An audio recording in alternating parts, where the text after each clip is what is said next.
Imprenta na raw po ang COMELEC ng mga balota. Ayan. Pero mas interesado ako dun sa yung mga tinatawag na Namamatay. nadagdagan pa ba yung hotspots natin at talagang napakalayo pa. January, February, March, April, May. Apat na buwan pa, dalawa na ang patay. Sus Marisip.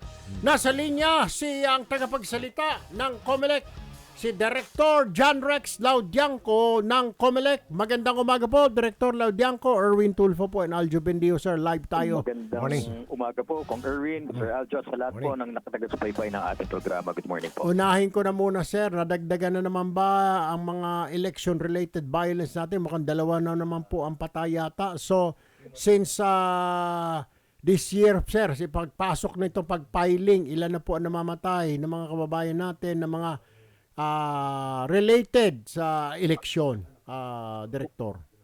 Sa ngayon po, ang rekomendasyon po ng PNP na validate po nila na election-related incidents or violence po ay 7 na po ang nakatala. At Uy. tinitignan pa po nila kung yung most recent po ay maaring maituring na election-related incident. Dahil ongoing pa po yung kanilang investigation. Pero asahan niyo po na talagang dinadagdagan na po natin ang puwersa ng ating pamahalaan sa mga lugar na yan. At nakatakda nga pong muli ang Gun Ban and Security Concerns Committee na maglatag ng panibagong classification na kung kailangan namin itaas ng kategory ang mga lugar na yan ay gagawin po namin. So, madadagdagan ang ating mga hotspots, Director. Maari po, malaki pong porsyento na madagdagan. Ngunit meron din po kami mga tinitignan na dati pong nakategorize ng mataas. Maari pong orange at red dati na maaring mapababa po namin ngayon dahil nakita naman po natin na yung unang basihan, historical basis, ngunit ang current situation on the ground ay maaring hindi ganong kataas ang tensyon. Ang maganda po dito, yung mga tropa po na maaring makuha natin at ma-proportionately distribute natin dun sa mas mataas ang tensyon. Mas marami sa Mindanao. Oh. Marami. Sa Mindanao, pinakamarami. Tama po kayo. Director. Doon sa 38 po na na-declare na red areas, 32 po dyan ay nasa BARM. So inaasahan nga po natin na baka madagdagan po yung pong naka-red sa BARM. Dito po sa Luzon, sa mga car, meron din ho dyan sa Cordillera Autonomous Region. Meron din po pa isa-isa na nakadistribute po sa Luzon at Visayas yung natitira po na 6 na red areas po. Yung problema natin dito siguro yung mga loose firearms, no? Director? Oo. Tama po kayo. Kaya nga po nagkalat po ng ating mga checkpoints mula po nung January 12, isa po sa mandato po niyan talaga yung gun ban. Alam niyo po yung gun ban, maaring sinasabi ng iba na maaring naapektuhan yung mga owners po, na valid owners ng firearms. Ngunit ang talagang target po nito ay yung pong ating mga criminal o mga lawless elements na nagdadala po ng mga unauthorized at unlicensed firearm, loose firearms. Opo. Okay, doon po tayo sa pag-imprenta ng balota. Kamusta na po ang pag-imprenta ninyo kahapon at ilan na ang na-imprenta so far? Na-reach po natin yesterday, kasi 24 hours nagsimula po tayo ng alas 10 ng umaga at kanina nga pong alas 10. So far, magandang balita po, na-reach natin yung minimum na 1.5 million dahil nakatapos po yung overseas ballots, local absentee ballots, balota ng BARM para sa national and local, balota ng Karagat. Alam ko nga po kanina, yung Batanes ay matatapos na rin. So ang kagandahan po nito, 6 na printers, 24 hours operation po. Naka-live po yung operations na yan sa aming Facebook at YouTube channel. Opo. So mabibit ba natin ang deadline by April?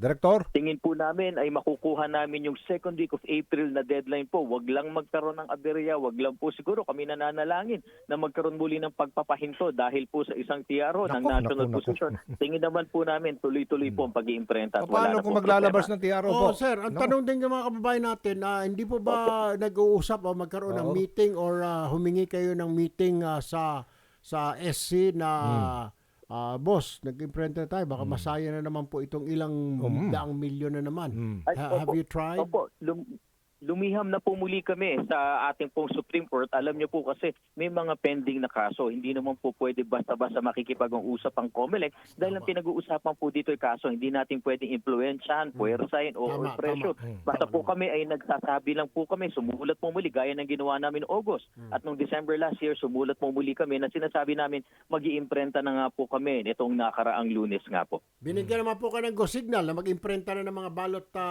balota, Director. Nako, hindi po magbibigay ang ating Korte Suprema dahil tandaan po natin ang pagkilos po ng Alright. ating Supreme Court ay base sa kaso, no? Hindi po sila magbibigay ng go signal. Kaya nga po itong information natin, hindi po to not for anything else but just to inform po ang ating kataas-taasang hukuman na kailangan na po namin mag-imprenta ng balota dahil 3 linggo na po ang nawala sa amin at kailangan naming mahabol ang pag-imprenta ng second week of April. Siguro po maidagdag ko lang po kung Erwin Adjo. Yung pag-imprenta ng balota, madali po yan. Kahit araw ng halalan, pwede ka mag-imprenta. Pero ang mabigat yung dalawang proseso.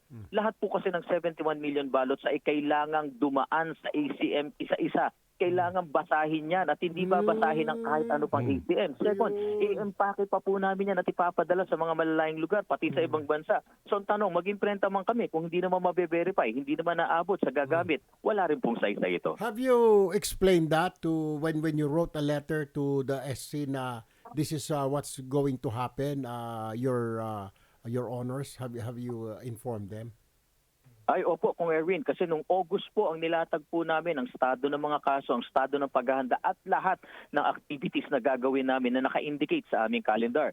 Nung December naman po sunulat, in-update po namin sila doon sa ating activities, pati na rin po kung mag-iimprenta na ng January 6. At ito pong pinakahuli, ganun din po, nag-update kami na 3 linggo na ang nawala at kailangan po naming ma-beat kasing deadline ng second week of April para magawa lahat ng prosesong nabanggit ko po. Ayun, Okay. alright. Ayun. Kakayanin po ba ng mga machines sa tuloy-tuloy na printing yung sinasabi niyong 70 plus million?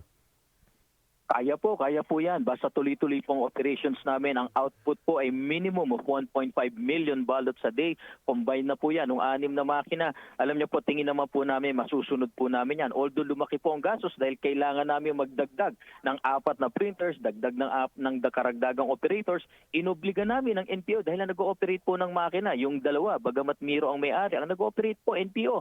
At ito nga po sa kanilang 4 na makina, inobliga namin na mag 24 hours duty po sila. Kaya po yun po yung karagdagang gastos niyan. Alright. Okay. Okay. Sige. Ay, Sir John Rex Laudianco ng COMELEC, maraming salamat po. Magandang umaga po sa inyo. Maraming salamat po. Mabuhay po kayo.